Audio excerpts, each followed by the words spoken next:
Cet été, il y a la saison 2 de Outer Banks qui est sortie. Alors j'aurais kiffé être payé par Netflix pour vous parler un peu de la série, mais non seulement c'est pas le cas, mais en plus mon avis est plutôt mitigé. Certains morceaux de la BO m'ont clairement fait perdre toute objectivité, mais ça reste très teenager, un peu cucu. Je me rends compte que ce qui m'a le plus marqué dans la saison 1 en tout cas, après Sarah Cameron, c'est la notion de POG. Ouais. Ils ont réussi à rendre ça cool, mais sur le papier, les POG, c'est des jeunes livrés à eux-mêmes, tout en bas de la chaîne alimentaire, sociale, c'est des branleurs. Ils font un peu leur vie, que ça plaise ou pas aux forces de l'ordre, et ils font des tafs de merde chez les bourges. Ils vivent dans des cabanons miteux sur la côte. Leur seul kiff en fait c'est de sortir en mer pour s'éclater la rétine ou prendre leur board pour s'éclater un peu tout le reste. Ils ont une petite lubie d'ailleurs pour tout ce qui pourrait les tuer et aussi ils passent leur vie en hamac.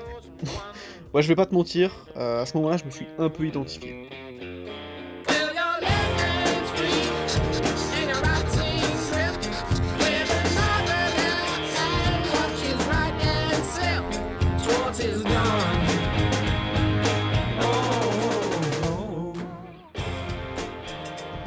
Alors pourquoi prétendre avoir une vie de POG quand tu te la pètes sur Insta comme ça? Je vous envoie plein de petites photos où je vous montre que je suis globe-trotteur, que je voyage, mais voilà, ça c'est mon Insta, va t'abonner. Bref, je reçois même des fois des messages, je vais vous faire écouter, je sais pas si je... Mais j'avais juste une petite question, comment tu fais en fait pour financer tout ça? Parce que j'aimerais bien partir aussi avec mon sac à dos un peu comme toi. Genre comment tu fais pour en vivre finalement? Alors spoiler alerte, j'en vis pas.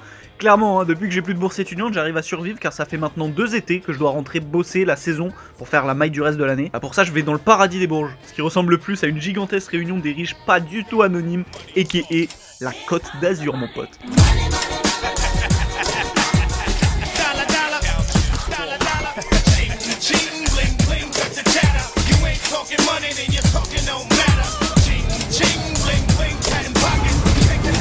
Bon, on est actuellement place des Lys, c'est les vacances, il fait bon vivre, tout le monde sourit, les gens sont beaux, les gens sont riches.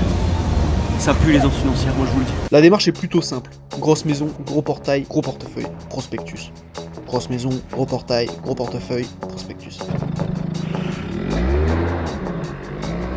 Franchement, je suis spécialiste dans rien, mais je fais un peu de tout.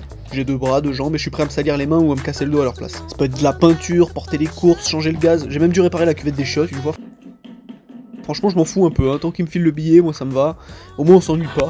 Je vais pas te mentir, j'ai quand même trouvé des petites niches. Je dirais même 2 secteurs dans lesquels je me spécialise.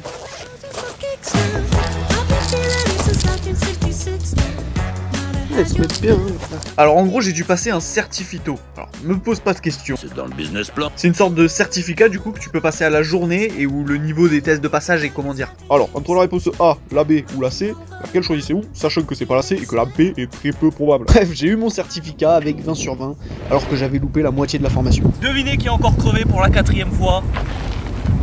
C'est Bubule. Je sais qu'elle vous avait manqué depuis la saison 1.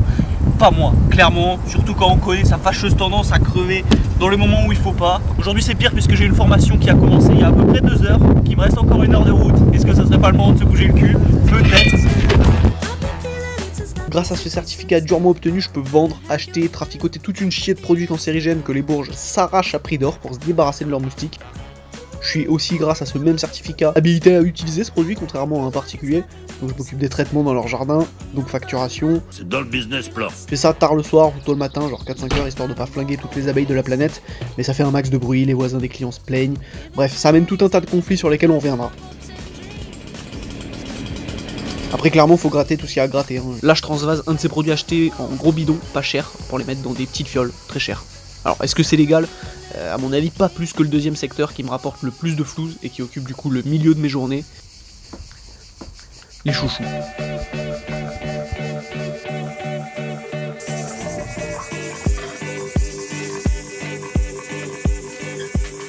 Bon, y a pas besoin de certificat pour vendre ça, surtout quand c'est à la sauvette, hein, il suffit de courir vite. Appelez-les Index s'il vous plaît. Là pour le coup ça demande un peu plus d'investissement pour les moustiques où je me fais prêter le matos. Là si on résume bien il me fallait de la cacahuète. Genre beaucoup de cacahuètes.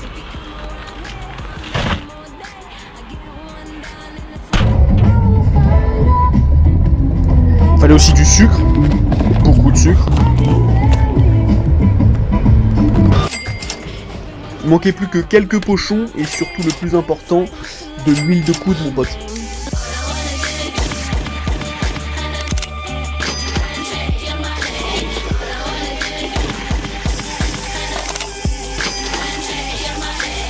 Là, on est dans dans le nerf de la guerre.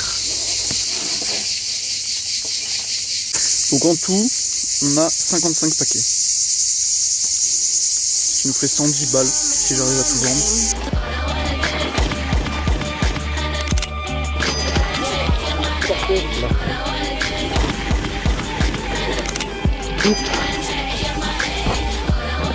On a Yandal qui distribue des friandises à des petites filles.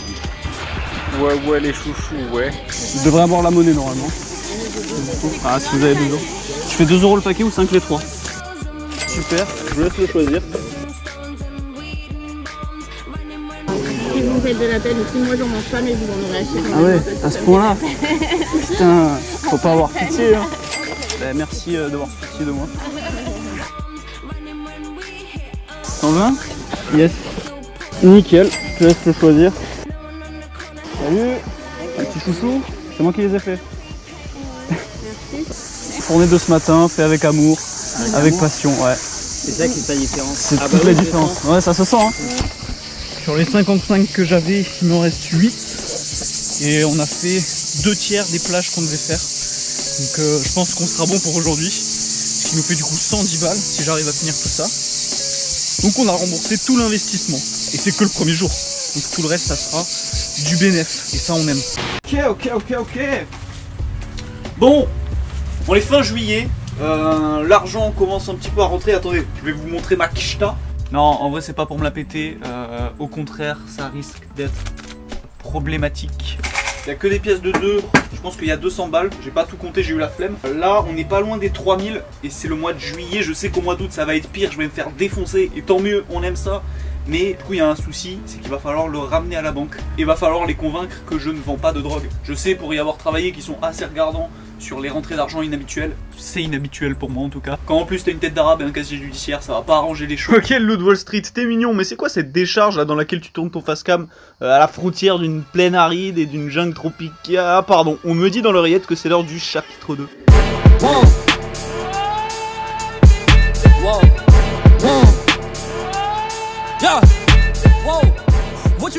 Alors vous le savez, depuis début 2020 je suis sans domicile fixe. Pas trop un souci quand tu t'exiles sur une île tropicale où il fait 30 degrés toute l'année.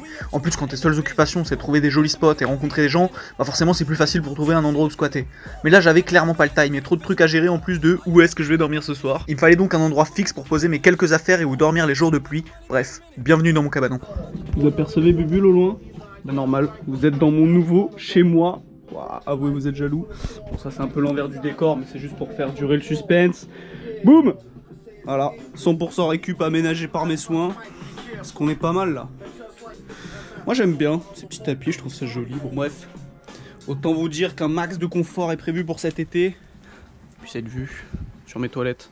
Voilà. Alors je l'ai pas construit de mes propres mains, calme-toi. À la base c'est un atelier de menuiserie dans le fond du jardin de la sœur d'un pote. Ça te paraît ghetto, ça l'est. Dis-toi qu'à la base on pouvait même pas circuler, donc le taf de rénovation part de très très loin. Dans ce cabanon évidemment il n'y a pas d'eau, c'est pas totalement étanche, donc pas d'électricité les jours de pluie.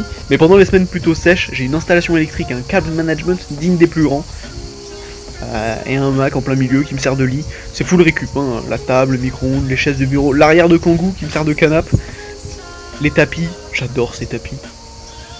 Je me nourris exclusivement de pâtes ou de riz. Et mon corps gère plutôt bien les carences. Hein. Pourtant c'est matin, midi et soir. Avec du Nutella le matin. Ouais, je suis pas inhumain, hein, faut que ça reste mentalement faisable sur la durée. Je bois de l'eau qui a un goût de métal ou de fer. Enfin je sais pas trop, dans tous les cas je ne fais qu'un avec mon environnement. Et puis je chie dans du sable. On est au mois d'août. C'est ma photo dans le calendrier French Visual. Là.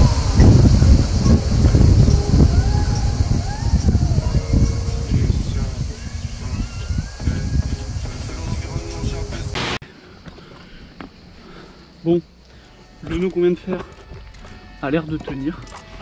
Au lit quand tu veux. Bon t'as compris, petite ellipse dans cet épisode. Voilà, t'as cru que t'allais m'écouter en voix off. En mangeant tes chips tranquillou, il faut quand même que tu transpires un petit peu des mains. On vous explique, là on va explorer un secteur plutôt rocailleux. Il y a des grottes en dessous de nous. Parce que tu t'en doutes, un épisode de Wild Jungle, on risque pas notre vie, c'est pas un vrai épisode de Wild Jungle. Donc là l'idée c'est d'aller dans une grotte sous-marine et de ressortir sur une bulle d'air.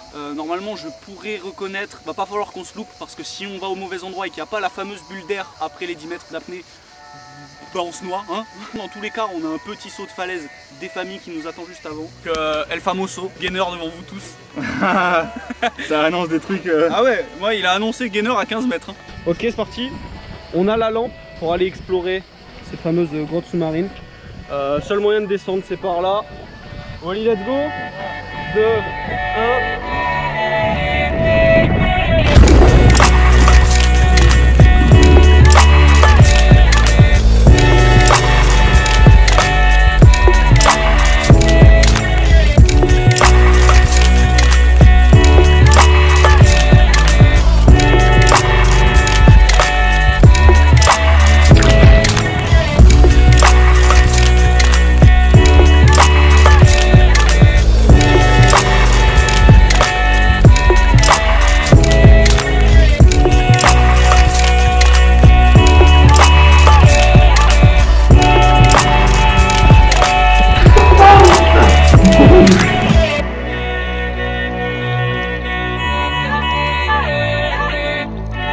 La grotte continue, on va pouvoir aller explorer tout ça.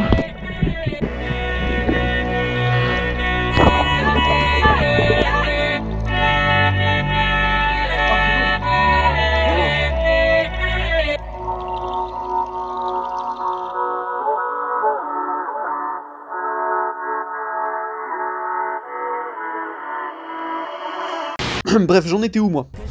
Ah ouais, mon cabanon. Bah, c'est pas tout confort, mais il y a quand même un paquet de monde à qui il plaît ce cabanon. J'entends par là mes nombreux colocs. Déjà, il y a les Tarentes, c'est celles qui sont les plus présentes, hein. Mais elles font pas trop de bruit. Elles me débarrassent des petits trucs volants un peu relous.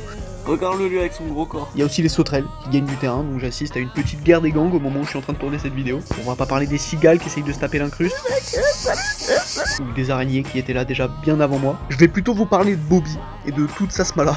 Franchement, il me dérangeait pas trop, hein. Au début il était mignon, bon il tapait un peu dans la farine et il bouffait les pâtes. Mon trou et le truc, je suis obligé de tout foutre dans la glacière maintenant. Mais rien de bien méchant. Dans le délire, c'est tous ses cousins, de la taille d'un pot de Nutella, qui s'amusent à faire des orgies à 20 cm de mon lit. Je buterai un de ces rats à la machette, je le dis. Ici, comme ça ils m'entendent. Heureusement, j'ai un partenaire de chasse beaucoup plus serein. Ah, elle s'échappe, vite. Ah oui, aussi, il y a un hérisson qui tourne autour du cabanon la nuit, et qui s'amuse à me faire stresser en faisant craquer des feuilles mortes, comme si quelqu'un rôdait autour. Ah, sachant qu'il n'y a rien qui ferme ma clé et qu'il y a des endroits où il n'y a carrément pas de porte, je me devais d'aller voir ce que c'était. Mais les mecs, je pourrais tellement vous manger là. Qu'est-ce que tu fais quoi? Tu crois que je te vois pas toi? Ah, vous étiez en train de ken. Ouais, elle s'est barrée hein. Elle est pas con. Toi t'es con. Bon, je lui ai laissé la vie sauve parce qu'il était mignon, mais clairement il a pas le meilleur instinct de survie. Ouais, il doit y avoir à manger. Maintenant que t'as les grandes lignes de ce à quoi ressemble ma vie actuellement, faut qu'on aborde un sujet important.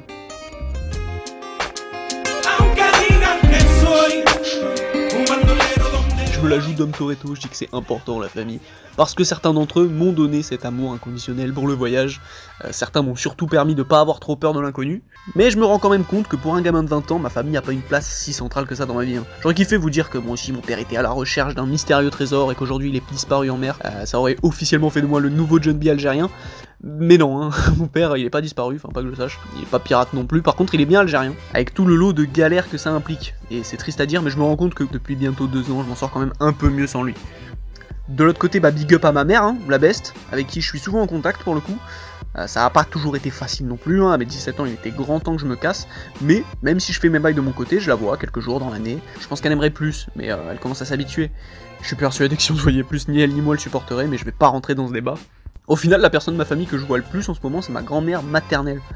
Elle fait partie de ces riches propriétaires qui vivent sur la Côte d'Azur. Elle a d'ailleurs 2 apparts qu'elle ne loue pas, tu vois, c'est un peu pour son plaisir personnel.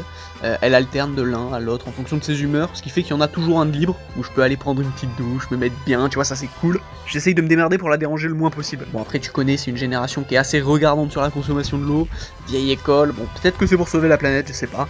À mon avis il y a d'autres raisons. Dans tous les cas ça colle moyen avec le concept de cheveux crépus, qui est plutôt méconnu de ce côté de la famille, donc on va pas changer nos bonnes habitudes, la plupart du temps c'est quand même sur la plage. Dans le chapitre famille, en vrai, je pourrais te parler de plein de gens, mais cet été, je suis allé faire une surprise à ma sœur Inès pour ses 23 ans. On vit dans une époque formidable où tu peux traverser la France en avion, aller-retour pour 80 balles, donc ça faisait 2 ans que je l'avais pas vu, j'étais curieux de voir sa réaction.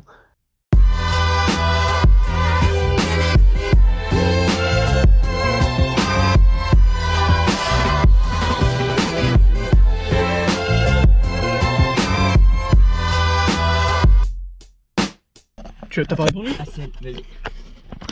Là on bouge? Non, on bouge. Vas-y. C'est l'heure de la surprise. La pluie. Oh frère.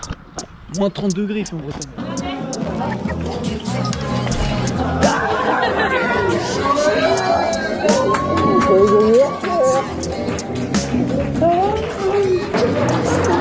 Bah elle a chialé. Mais alors comme une merde.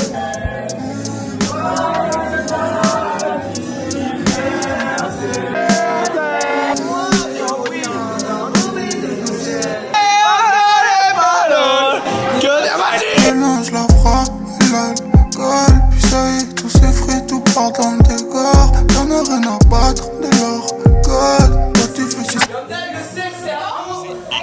A pour acide. Et pour que le THCA acide devienne THC, le truc qui fait planer, il faut que ce soit chauffé à 186 degrés. C'est exactement ce que ce vaporisateur fait. Tu consommes que la weed, pas le papier, pas le filtre. Un joint, c'est 400 degrés. Et ce que tu fumes et qui te nique la gorge, et pourquoi tu tousses quand tu fumes, et c'est en fait du carbonisé. C'est en fait la partie noire de la pizza, tu vois. Et alors, je t'ai porté 9 mois dans mon ventre. Personne te connaît mieux que moi. Doucement. Me dire un mot. Arrête, putain. Non, j'arrête. Tu te barres et tu vas où? Tu vas où, hein? Mais regarde-toi, là. Mais ça va nulle part, ton truc.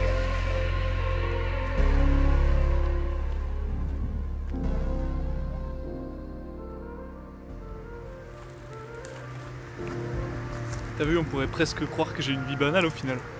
Alors qu'en vrai, je suis un putain d'ermite. Hein. Pas foutu de rester 2 mois au même endroit, pas foutu de rester vivre chez mes parents, pas foutu de faire un crédit appart parce que pas foutu de travailler à McDo ou avoir un taf fixe comme tout le monde.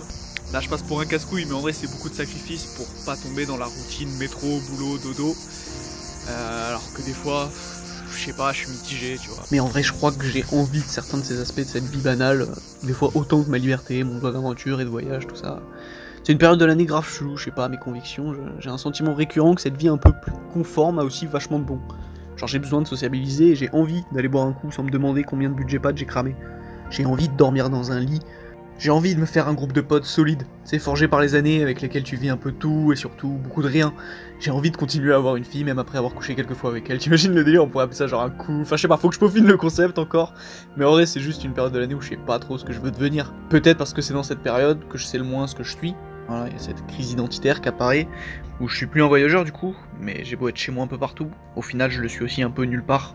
J'ai pas ce sentiment d'appartenance à un endroit précis, je sais jamais trop quoi répondre quand on me demande d'où je viens, à part faire une liste, mais relou quoi. Ok, bon, on est toujours au même spot, au niveau du spot des 25 mètres, et vous l'avez compris, on s'est vraiment mis juste à côté finalement. Là, Oli est un peu en sueur, hein, il fait le mec serein, qui prépare son petit sandwich, mais...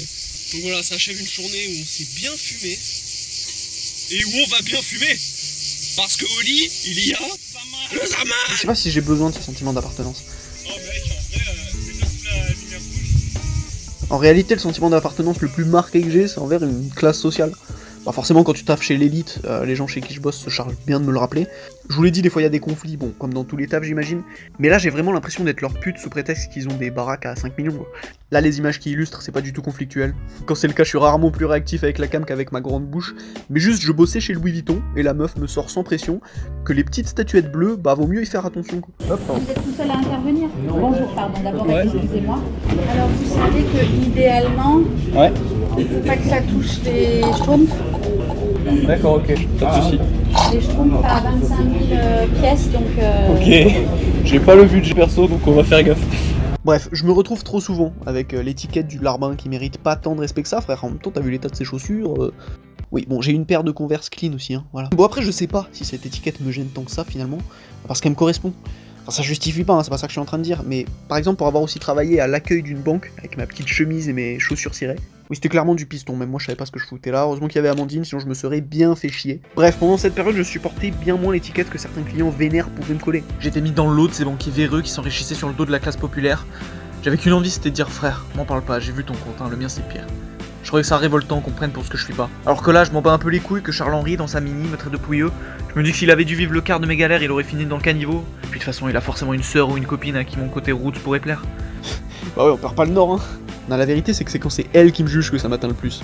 En mode, je sais pas, les petites marquises qui me plaisent, elles ont pas toute l'ouverture d'esprit de Sarah Cameron. Et je me dis qu'au plus je côtoie ce monde qui est pas trop le mien, au plus je prends le risque qu'il y ait une césure avec mes crushs et que ça me foute au fond. Je parle moralement. Et genre vraiment, je sais pas, il y a peut-être un truc qui est pas totalement réglé chez moi. Je prétends pas avoir toutes les réponses non plus. Ça devient personnel comme ça l'a rarement été sur cette chaîne. Hein. Je parle de trucs, s'il faut personne se reconnaîtra. Je crois que ça me fait du bien. Il y a aussi un sentiment bien particulier que j'ai noté, parce qu'il commence à me gaver, c'est comment dire, je sais pas ce que je vais faire de ma vie en général, et même de la fin de ce mois d'août en fait, et c'est pas grave, c'est ok. Ça me va, moi, l'improvisation, j'aime cette idée de pouvoir agir sur un coup de tête. Le truc, c'est que dès que j'en parle à une nouvelle personne, bon, la plupart du temps, c'est des boomers, mais c'est parce qu'à mon avis, ils ont une idée bien arrêtée sur ce qu'est la vie, bah, cette personne peut pas s'empêcher de me trouver un objectif fait sur mesure, qu'elle considère adapté en fonction de sa propre expérience. Alors c'est mignon, hein, et ça doit venir d'une bonne intention, mais en me proposant un chemin défini comme ça, il me ferme plein de portes que j'avais pas spécialement étudiées et qui auraient pu me plaire, tu vois. La seule qui fait pas ça, c'est ma mère, peut-être pour ça que c'est la best. Alors quand c'est des personnes que je connais moins, bah forcément j'ai pas de souci à être détaché, et ça m'empêchera pas de faire ce que je veux de toute façon, mais des fois c'est des gens plus proches, à qui je tiens, genre leur avis compte pour moi, donc c'est problématique. Problématique, tout est à garder dans son contexte évidemment, faut prendre du recul, j'ai quand même pas de quoi me plaindre, enfin pour l'instant j'ai la santé on va dire, c'est juste les problématiques d'un jeune européen de 20 ans quoi, qui essaye de trouver sa place dans ce monde du 21e siècle. Au final c'est peut-être juste ça ma place, hein, celle d'un jeune livré à lui-même, tout en bas de la chaîne alimentaire, sociale, enfin je suis un branleur. Je fais un peu ma vie, que ça plaise ou pas aux forces de l'ordre, je fais des tafs de merde chez les bourges, je vis dans un cabanon miteux sur la côte, mes seuls kiffs c'est de sortir en mer pour m'éclater la rétine ou prendre la board pour m'éclater tout le reste. J'ai une petite lubie pour tout ce qui pourrait me tuer, et je passe ma vie en hamac. Donc ouais, c'est pas parfait, mais je crois que je l'aime bien, ma vie de pog.